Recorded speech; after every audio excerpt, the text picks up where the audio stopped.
and the camera I wasn't supposed to check. I used to think trust was a muscle. You worked it, it got stronger. Now I know it's more like glass.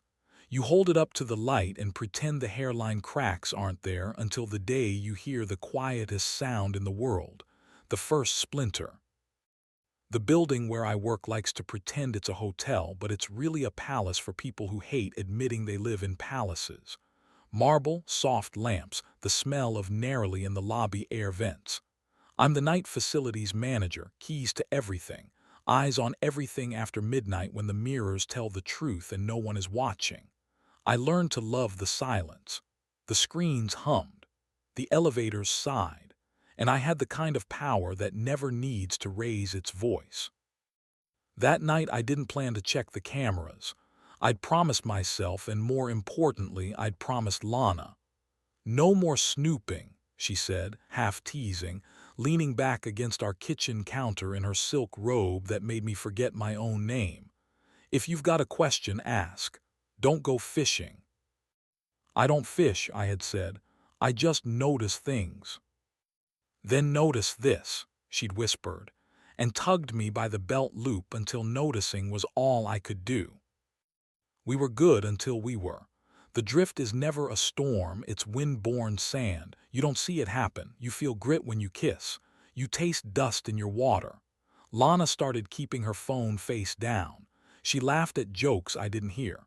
She started staying late at the gallery she managed, soft openings, collector dinners, emergency installs.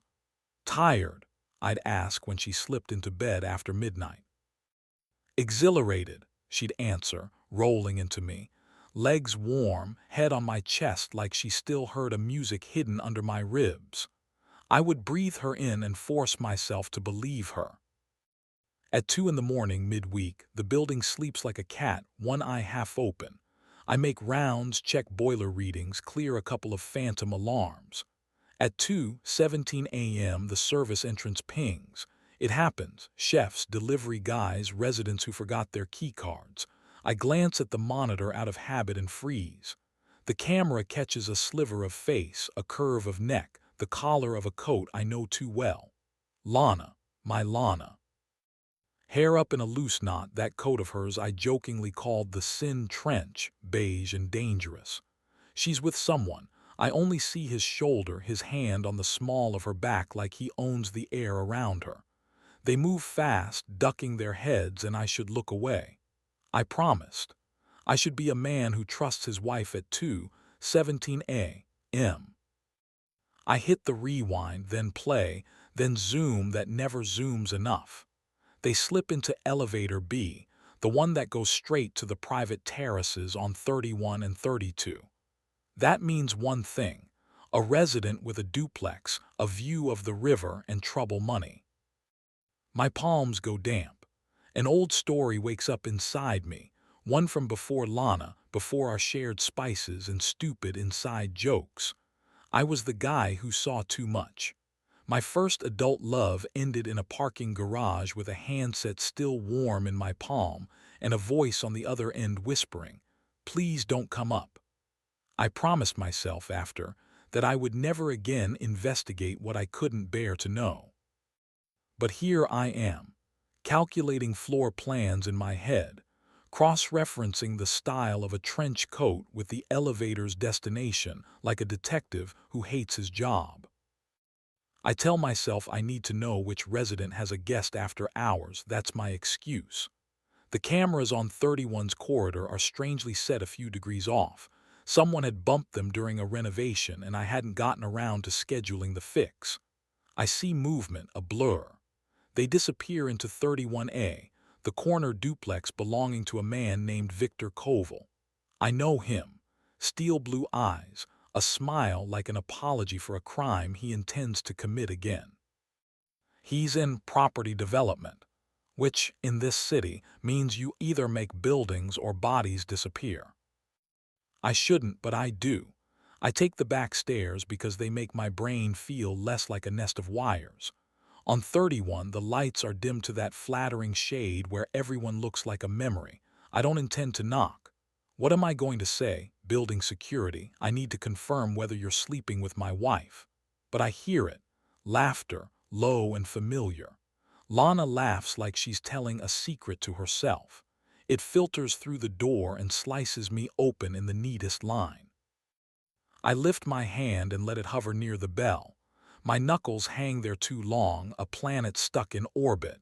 Then the door opens a few inches on its own. The chain is still latched. Victor's voice, lazy, amused. "Was that you, Angel?" "Who else would it be?" Lana's answer, casual, intimate, not afraid. The hallway tilts a degree.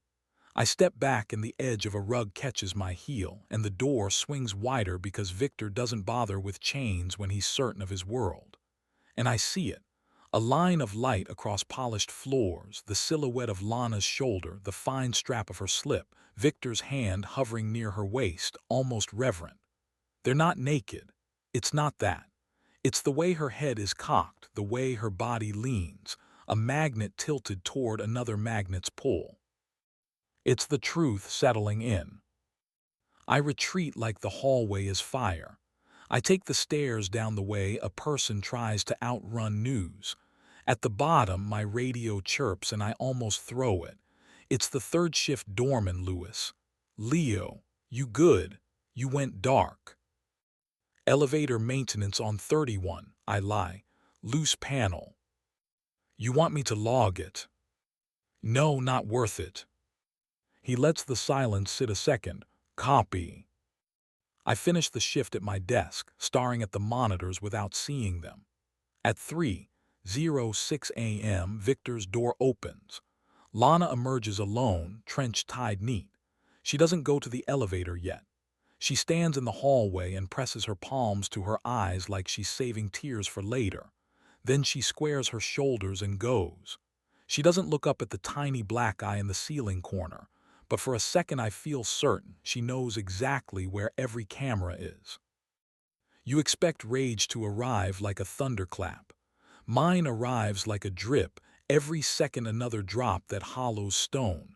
When I finally get home just before dawn, she's awake, hair down, clutching a mug like a prop. "Morning," she says, too bright. "You look tired." "I saw you," I say. Her mouth opens, then closes, then opens again, not like a fish, not like a person caught, but like a person deciding which truth hurts least. "At work." I nod, I let it be that simple. "With Victor." Her eyes flick to the left, recalling, assembling. "Leo, I." "Stop," I say, because I'm not strong enough for the sound of my name in her apology voice. "Just tell me if it's new." "What difference?" "Is it new?" I say, and hear the steel in me I didn't know was still there. She's quiet, then, "No." "Is it over?" She meets my eyes, and that is the one thing Lana never does lightly. "Do you want it to be?" The truth is savage and small. "Yes." She nods. She sets the mug down with a care that looks like pity. "Okay." The day is a series of tasks done wrong. I shower and don't remember if I washed my hair. I put on a navy shirt that belongs to a different season. I call in sick and then go to work anyway, because moving feels like the only way to keep from drowning. The lobby is a theater again. Lewis watches me with a softness I want to throw out the window. "You sure you're good?" "Never been better," I say, and the sarcasm tastes like a battery. The building is a cathedral of secrets. I used to love that. It made me feel necessary. Now it makes me feel complicit. I think about how many couples I've watched arrive separately and leave together. How many arguments I've heard through vents. The elegant shells of lives and the mess crawling inside them like vines. I'm a gardener who thought he was a priest. I can avoid Victor for exactly 6 hours. At 1:12 p.m. he walks through the lobby like he invented marble. He wears a suit the color of storm water and sunglasses indoors, a man allergic to humility. When he sees me, surprise flickers, then calculation. He lifts the sunglasses to his hair. His eyes really are that cruel bright blue. Leo, he says, friendly, I need to talk about the terrace heater. The terrace heater is fine, I say. You're not. Louis sucks in a breath, so quietly I feel it more than hear it. Victor's smile is a coin you flip. One side charm, one side contempt, both legal tender. I don't understand.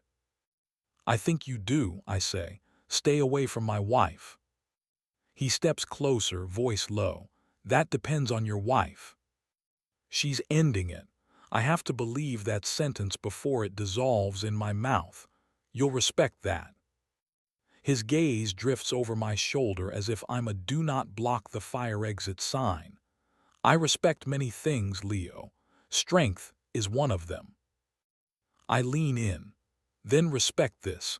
You are not welcome after hours without registering your guest. For a second, something sharp in him flashes. A man who isn't used to being told no in any language. Then he laughs softly. You want me to put your wife's name in your logbook? I want you out of my building before I forget I like my job, I say.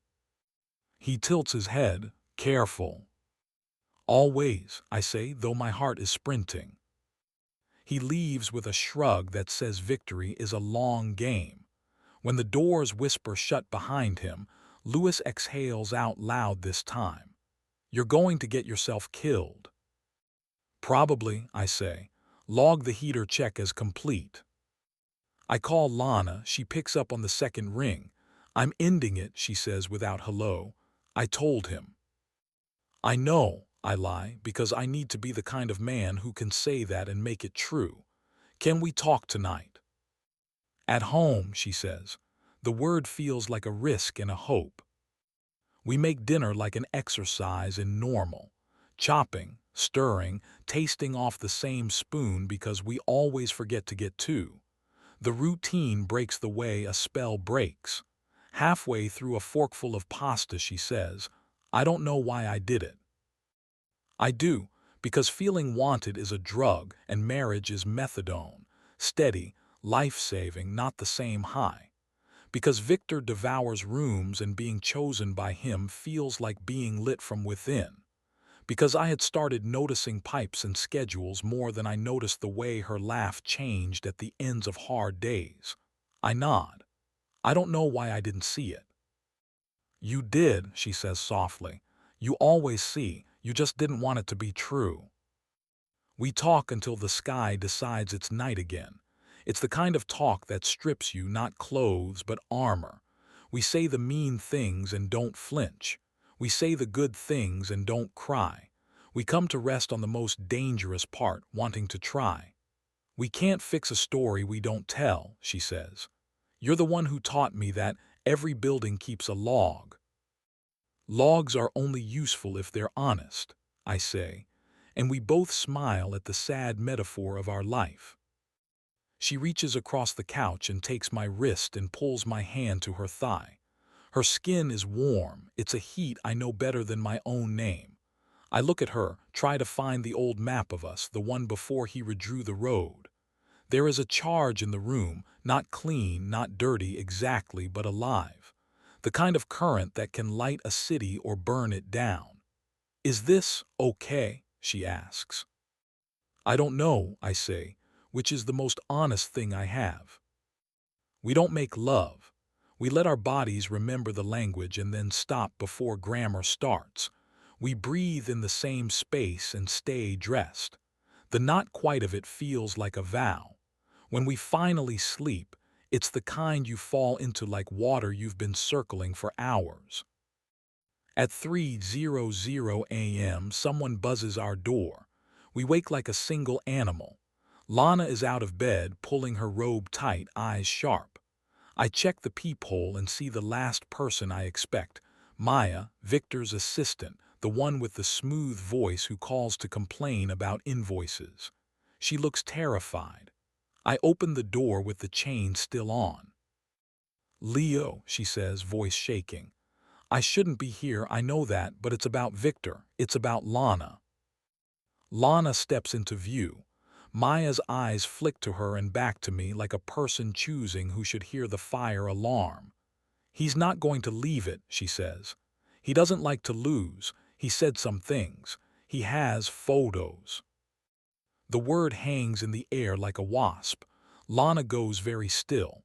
I feel the new house of our effort sway like a tree in wind. From when? I ask. From weeks, Maya says. From last night. He had your building mapped, Leo.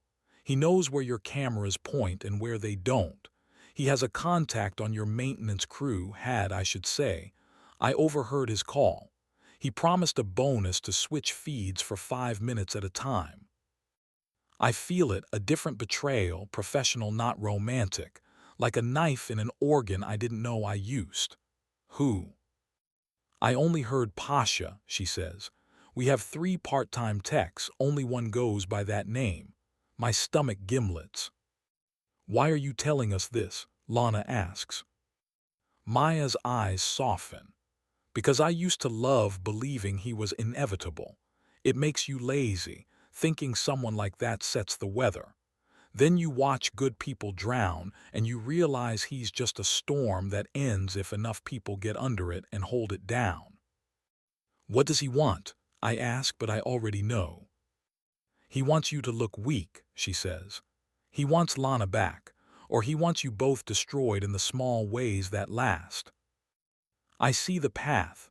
Rumors leak to donors in her art world, a careful smear for me inside our building, false inspections, complaints that stack until my job becomes a question mark.